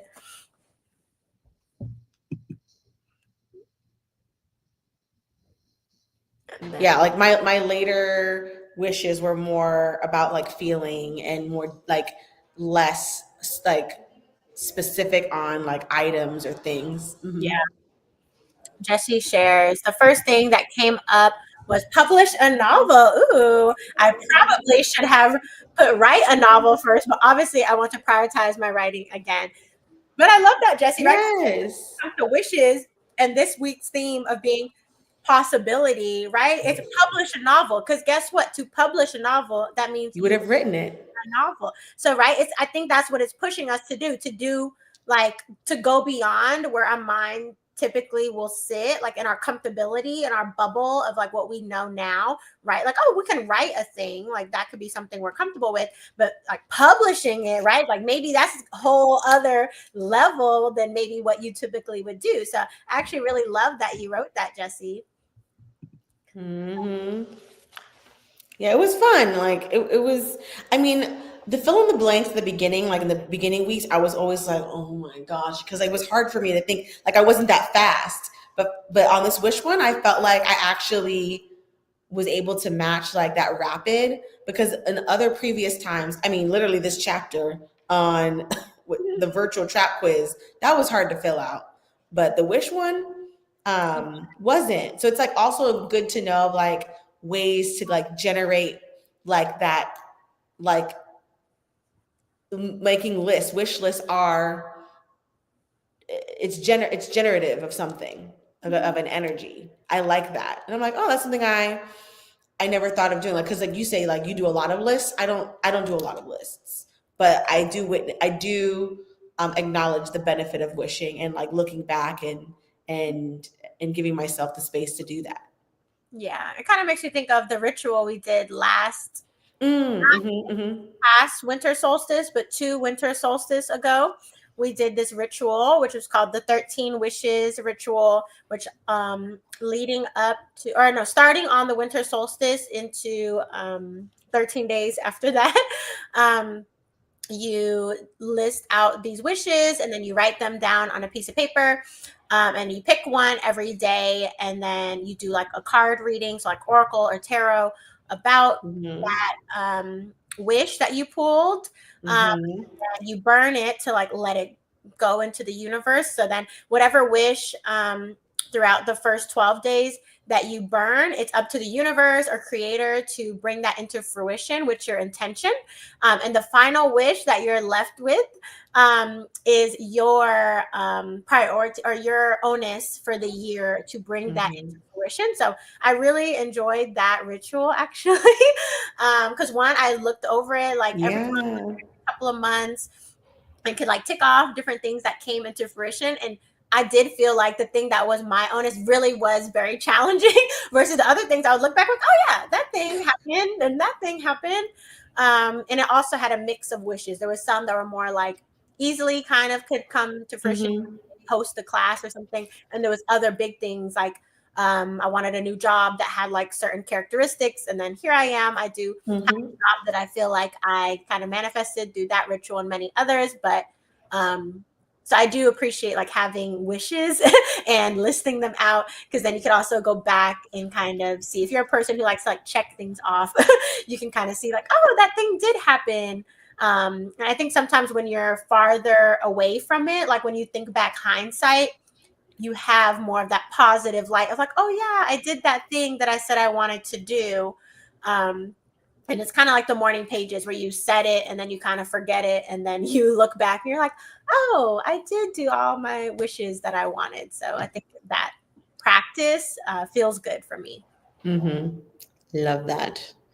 Now tasks, y'all. We had some good amount of tasks. How was completing the task this week?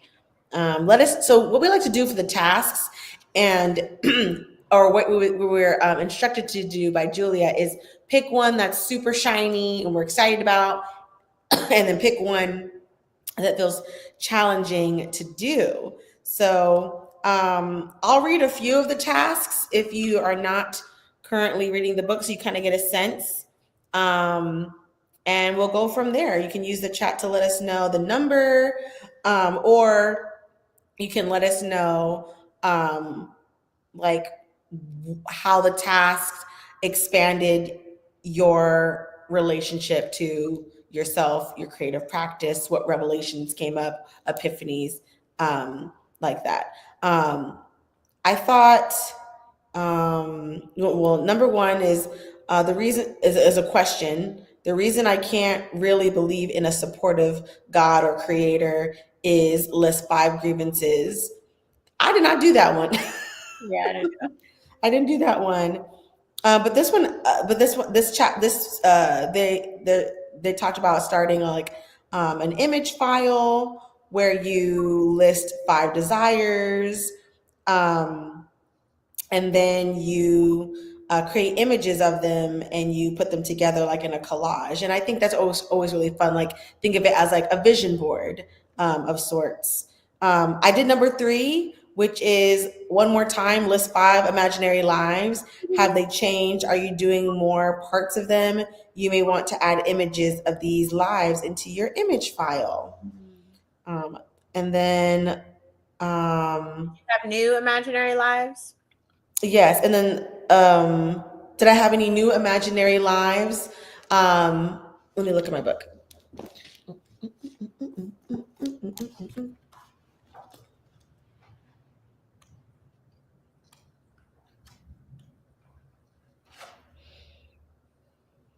Oh, before so I think the talk of drawing and all that came to me. And so, of course, this came up, being a caricature artist. Oh, okay, yeah. Like being the people on the boardwalk, like specifically like imaginary life is like I'm one of those like artists that do like live art. I think live interactive art to me is like so fascinating, like creating on the spot, just being in process. Like I'm always in awe, and I always like to stop and watch when people in San Diego at the boardwalk are either painting or drawing caricatures. So that's a new imaginary life, because I think the time before that I was talking about being a costume designer, and every time I go into my costume fitting, I joke with the designers that like, if I wasn't a musical theater major, y'all, I'd be here in this room with y'all. And you know what they told me?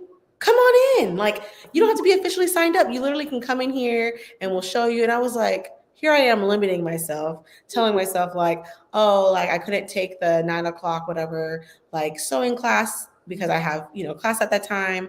And, I'm this major, I can't do that. And literally like me saying it out loud jokingly to that design department, the costume design department, they're like, bring your stuff in.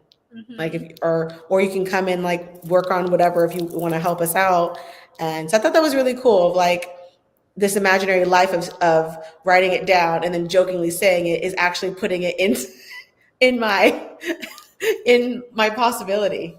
Yeah, that's what she's sharing. She's like, okay, every time you write imaginary life, then go do that life. So yeah. Like, when the opportunity came, it's like, okay, yeah, now you can go costume design. It's no more imaginary. It's, oh, now I'm doing it. Yeah, and like I'm starting to have like more of a relationship with them. Like I was performing like a solo for class, and like I just felt like I needed like an article of costuming to get myself into the character. And I went in there and I was like, oh, do y'all have like a cane, a hat, and this little skirt thing? And they're like, yeah, go in there. And I was like, oh, like I just limit myself on like their availability to me because I'm not like a major. So it's been like fun to like have more proximity to them in a way, and there's an openness. So who knows? Like I'm inching my way, y'all, inching to the department. That's funny. Jesse shares 6 was an intense exercise, but so helpful. I had an epiphany come up while I was writing about it. Yeah, 6 was if write 10 ways I am mean to myself, just as making the positive explicit helps allow it into our lives. Making the negative explicit helps us to exercise it out. Yes. I did this one too, because yeah, as Julia recommends, doing one that excites you and then one that is like, oh, I don't want to do that one. I did not want to do that one, so I did it. And I think that's what's helpful about that perspective of the task too, because then once you do the one that feels uncomfy, you're like, oh, I got it done. Like the uncomfy isn't impossible either. Like you can still get through it. So there's things that like, I mean, I think about at time to time. So I did stuff that I guess was kind of I was aware of, and there definitely was stuff that was like, oh, I never thought of it in that way. So yeah, I felt like it was helpful. I mean, I also turned task 4 and 5 into Tony's gonna laugh, into my thriftscapade. So I went to a thrift store by campus because I just needed, like, it was a hard day for me, and I was like, Tony, I'm gonna go to this thrift place and I can give myself a task. So my task was, because number 4 is if you were 20 and had money, list 5 adventures, and then number 5 is if you were 65 and had money, list 5 postponed pleasures. And so I turned it into, I can get 2 items when I'm looking for 2 items. An item my young self would love, and an item my younger self would love, and an item my older self would love. And that was really fun to give myself the prompt. So I didn't write down the exact task, but the task manifested itself into me going into the thrift to like just give myself a release, but like allowing myself to imagine, like, what did my younger self like? And can I find something like in that vein that I can like today? And then what would my older self like that I can find here that I would rock today? And that was really fun. And this is one of them. This is my 65, y'all. And then my 20 is this denim cute purse that I found. So we love a remix, y'all. Permission to remix the task. And if you did, you can share it too. We are expansive in our book club series when we are interpreting the tasks.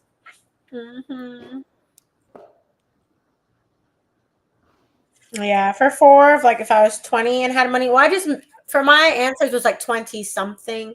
Because 20 specifically was like I was still in college. So like, I mean, I guess I could have done that, but I like 20 something. My life was lifing outside of college. But I put if I was 20 and had money, I would have stayed on Guam longer. Like I only really left because I didn't have job prospect, and to stay there without a job was difficult because I don't know if y'all know, but island life, many islands, not even just Guam, but they import a lot of things. So things on the island to live every day, like even food is expensive for the average person. And so I was having a salary from mainland US while living there. So I was able to have like a fine life. But if I was paid, unfortunately, what the local wages, I wouldn't have been able to afford like my apartment and stuff. And my apartment wasn't even that great, y'all. It was just, it's still significantly cheaper than here, but it still was too expensive there, if it makes sense. So it's the same thing for Puerto Rico too. Yeah, that's what I was saying. Any island, really. Yeah. Unfortunately. Yeah, so I would have stayed there, and my life probably would have been way different if I stayed there. And then I would have traveled around more. And then especially the Pacific, like I didn't have a chance. I only stayed on Guam. I didn't get a chance to go to Saipan or Palau or all these other beautiful islands because one, I was working a lot, but also like I didn't have as much disposable income at the time to afford, because then the trips, even though the islands are quite close, some of them are close, the plane tickets are like $600, $800, $1,000 to just sometimes get to the next island. So it's not easily able to travel sometimes because of the monopoly that the airlines have. So I would have done that. I also would have done like more trips with my friends. Like I traveled and stuff, but again, if I had more money during that age, I was like, I would have done all kinds of travels because my jobs or, things at the time was more like, oh yeah, you could just take off. Especially if I think Yeah, I would have studied abroad. I didn't study abroad in my undergrad, and I regret that because in my department, in my program at UC Irvine, we had one summer we could have gone to Europe and did improvisational performance, site specific stuff, and then my senior year we could have studied abroad and gone to Ghana, Africa, and studied like African dance and I regret not going because I chose to work my summers instead. Not chose, but like that was my reality of like working versus, um, you know, I wasn't feeling abundant, and I think I could have gone because like you have school and support and stuff like that, but that's something I would have done. I would have gone to my 2 study abroad opportunities that were literally like if I if only I just had the money. It wasn't like I had to audition. It was like if you want to go, and I was like, don't have the money. Mm-hmm. Yeah. Yeah. Then another one was I probably would have gotten if I was 20 and had money, I probably would have got my yoga certification when I was in Bali. The opposite. I learned from Alyssa, so I studied about 3 times. So I went to Ghana, I went to Argentina, and I went to Bali. And I was in Bali before it like blew up, but but I was doing yoga like every day there when I was studying. And so if I had money, I probably would have done the whole yoga certification. I mean, everything happens for a reason because then I got certified in 2021 with the all Black women led organization and all that stuff. So, I mean, I'm happy with how I got certified, but I do think it was always on my mind to do it when I was younger. It definitely was a money barrier because it always was like over $2,000 to $3,000. Yeah, it's like 3,500 is like usually the minimum. Yeah, so it was a Yeah. lot. At the time, I wasn't seeing a lot of scholarships because by the time I got certified, I had scholarships and all kinds of support. So I didn't really pay much out of pocket. But back then, it was so much. And I really wanted like a certain experience. And I appreciated my teachers I had in Bali. So I just remember I thought of that and was like, oh, I probably would have done that at the time. And again, I probably would have been a different life because I probably would have been one of those like traveling. Yeah, let us know in the chat if you were 20 something and had money, what's an adventure? You can just list one to five. You can list it in the chat. I'm curious, what did you say for 65, Tony? 65. I said I would have a house with a garden. Because right now I'm not really interested in home ownership, but I think of my older self of definitely having some sort of rooted home and having access to land. Like I live in city living, so I don't really have a lot of space in my actual home, but I love like how our mom, Sultry Mama, has a garden in her home and she just goes outside, does her gardening, picks it, harvests, and then can cook from it. So I would have that kind of home of like having space, one to host. I think I wrote that too. I'd have like yes, I can host people, and then some sort of like garden outdoor element. Yeah, one of my I have to work again. This whole working thing is not for me, y'all. I feel like she chose 65 for a reason. Work. That's what I'm saying. She chose 65 for a reason. She knew that's retirement age. Well, back then, but one of my postponed I feel like my 65, I mean, I'm answering this organically right now. And I feel like that would go back to like my forbidden joys, which is like getting massages. Oh yeah, I wrote that. I put doing all my soul care rituals frequently. I put acupuncture, massage, retreat, spa, etc. Okay. So having my whole little suite of soul care things and get to do it and whatever, all the fixings on it, get the hot stone and the oil and the deep tissue. Sometimes you got to. And yeah, and for me, if I was 65 and had money, I'd be everyone's favorite auntie. I'd be donating to all the artists around the way. Okay. That's what my postponed pleasure was like being able to have that financial abundance to support people because that means a lot. Like, Tony and I, like Sultry Sisters, have benefited from grants from like private foundations and city funding too. But for me, it's like I feel like that would be like a pleasure to support people's art practices and to have a practice of mutual aid and like have that abundance. I think it's possible, obviously, at any age.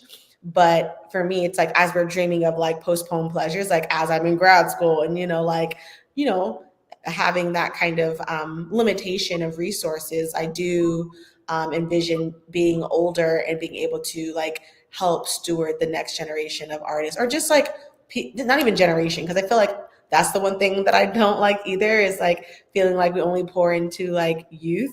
I feel like I want to pour into everybody. So yeah, it's interesting. Like when I heard list 5 postponed pleasures, that was prickly for me. Postponed pleasures. Like, why is it postponed? Right? Mm-hmm. I was like, wait, what? I Yeah. just think that really hit me for some reason, Mm-hmm. to postpone pleasure. Yeah. And then Katie's sharing or asking you a question. She said, "Where do you want to go in the future, Alyssa?" Where do I want to go? Go as in travel? Did I say something about traveling? Because you didn't do the study abroad. Maybe is that Oh, yeah. Where do I want to go in the future? Y'all, if I have the funds, I'd like to go to the West End in London to see musical theater across the way. Yeah, that's one place I'd want to go. Definitely there.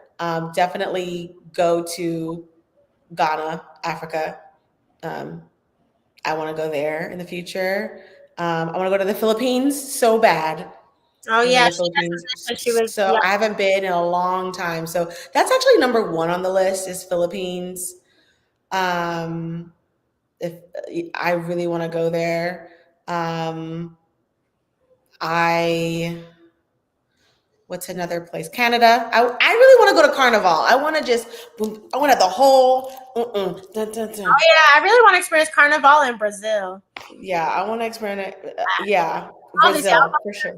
Caribbean as well, but Brazil is definitely on my list. It was on my I list. want to go back to Cuba. Oh yeah. I want to go back to Puerto Rico. I.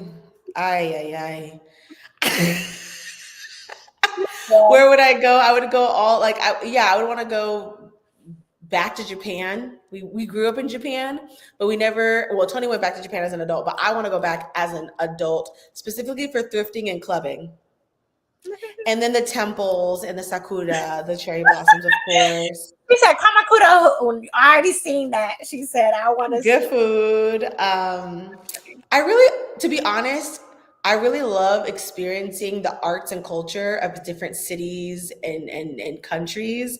And so for me, y'all know like Joe K selection radio kind of thing. Like I'm gonna go to when they have those things. I want to go to, specifically, I think it's in Europe. They have like this Red Bull big dance international like battle, like world of dancers. I just want to like go to like, I just want to travel and see different shows, see the different exhibitions.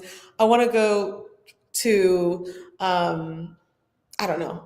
I can answer that in so many ways, but for me in the future, um, those are countries I'd love to go to.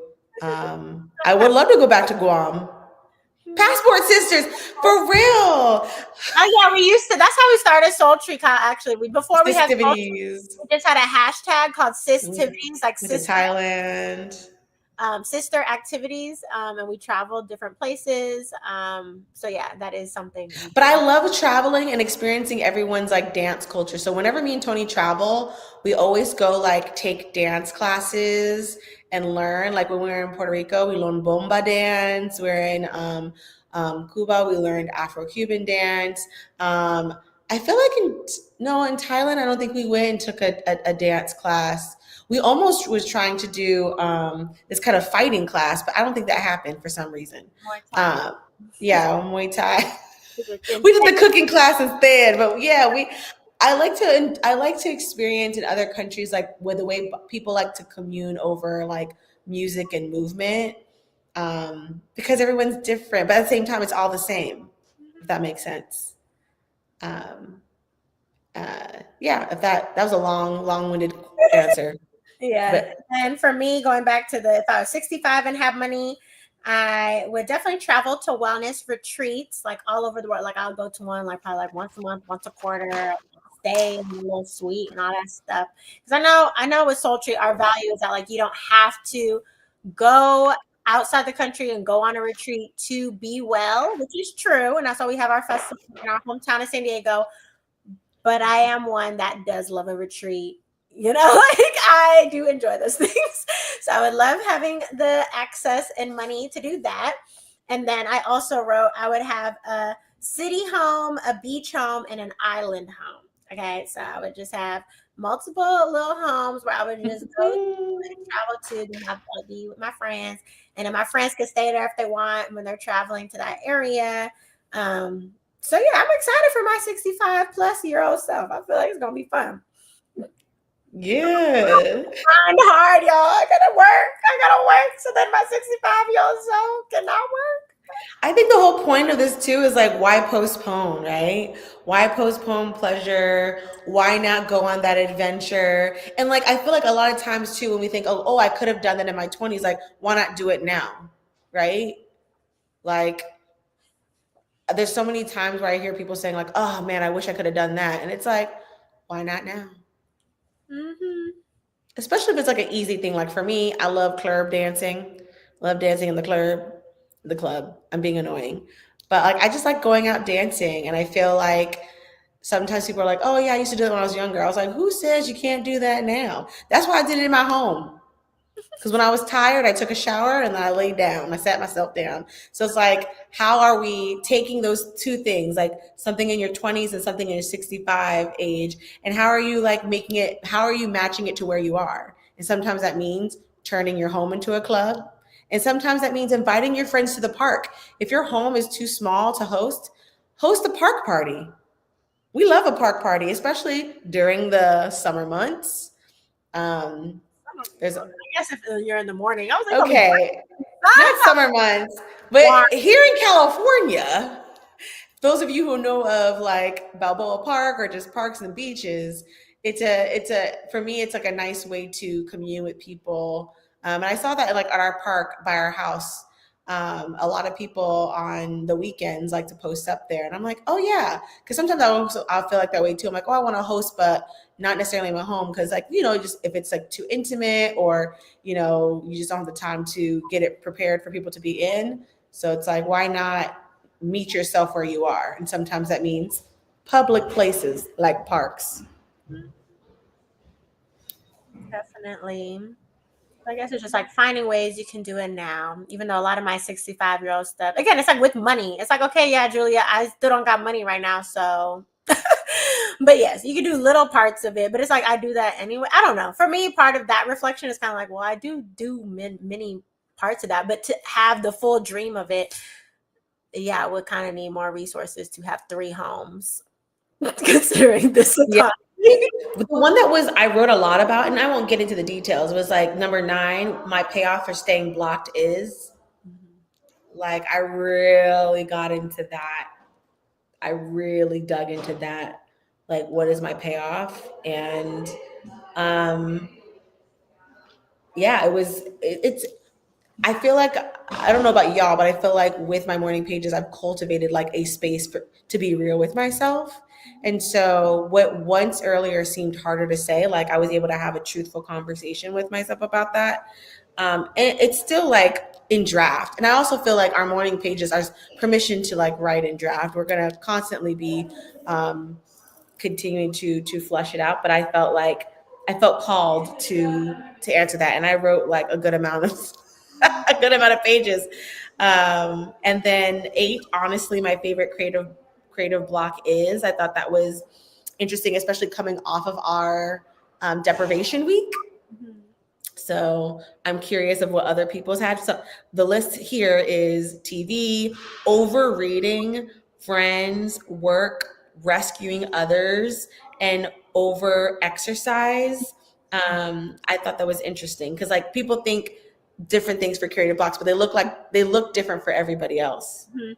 Yeah, I appreciated her examples because some people could be like, oh, I don't do first example, but she lists so many that it's like there'll probably be something that you realize, oh wait, I do, which for me is like scrolling social media, especially TikTok. Which y'all, after the deprivation week, I binged. I was like, oh Lord, I was just scrolling away for hours, and I was like, girl, this is not a habit you want to continue. So still weaning myself off of my over reliance and dependence on scrolling social media when I want to not. I feel like I want it to be a mindless activity, but it's actually mind. It takes your mind to processing information.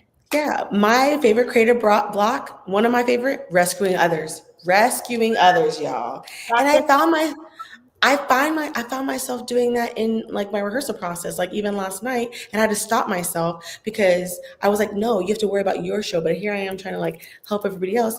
I hadn't done like certain warm-ups for myself and grounding myself. And I had to immediately, because of doing this, I said, you're doing it again. And I told myself, well, I was already feeling like, oh, I had this fear of like, I had the fear. Can I keep up the momentum of having this great performance? Because like so far, all my runs have been like, oh my, so great. And I'm just like fearful of like the one time somebody tells me it's not great. You know what I'm saying? Or like getting that affirmation. So in preparing myself for like a more of a lukewarm response to my performance, I almost was like, trying to make an excuse by not warming myself up, not doing the ritual that I've been doing. I've been doing a specific ritual that has been paying off. And I was choosing to abandon that ritual to help someone else so that I could have an excuse of why it wasn't good. And I was like, you are sabotaging yourself for no reason. And no one's asking you to help them. You are volunteering yourself. And I had to literally snatch and gather myself. And I disappeared for 10 minutes so I could get myself together. And I had a great thing. But like it was interesting how like, even in a place where I am, even in an affirming space, I'm sabotaging myself. And I say that to share, like, you can even be in the space that you want to be in, that you've worked so hard, and still be trying to wreck it because you can't believe it's happening. And I was doing that for myself. And I don't know why I wanted to give myself a bad performance. I could be like, that's why. Like, why can't you be consistent? You know what I'm saying? And even if it's not consistent, because we are imperfect, like Jesse was saying, how am I showing up? So I share that testimony all to say that, like, we are constantly, and we will always constantly be trying. Basically, it's like checking in with ourselves is going to be the most important part of our recovery, because it's not going to be like, oh, we've gotten to this point and never regress, right? It's a spiral up. So we're going to hit same roadblocks, but because we're at a different vantage point, I can clock what's happening. Like, nope, you're doing that thing again. And so I was able to gather myself a little quicker than letting it play out, and then realizing after it played out, like, oh, I did that thing. I was able to like almost have an intervention. That's good. Yeah. But yeah, thank you everyone for sharing this week. Next week, we are excited for recovering a sense of abundance. And so we're going to be talking more about like money and things like that, which, I mean, abundance doesn't always have to necessarily mean monetary. But this week we will kind of talk about our ideas around money and creative abundance. So stay tuned for next week. We'll have our guest artist, Pauline Scully, joining us. She's our photographer, videographer for our event. Head of our media team. So you've probably seen her around if you've come to our events, but thank you all for joining us. Again, go to our website, sultrysisters.com, to be in the know of all the things going on in our community. We have a lot of events going on, y'all. So if you're not already, subscribe to our email list, go to our website, or go to our link tree on our social media page, on our Instagram page. Because we just sent out a newsletter a couple of days ago that has like where we are for the next 2 months, and we're in a little bit of all the spaces.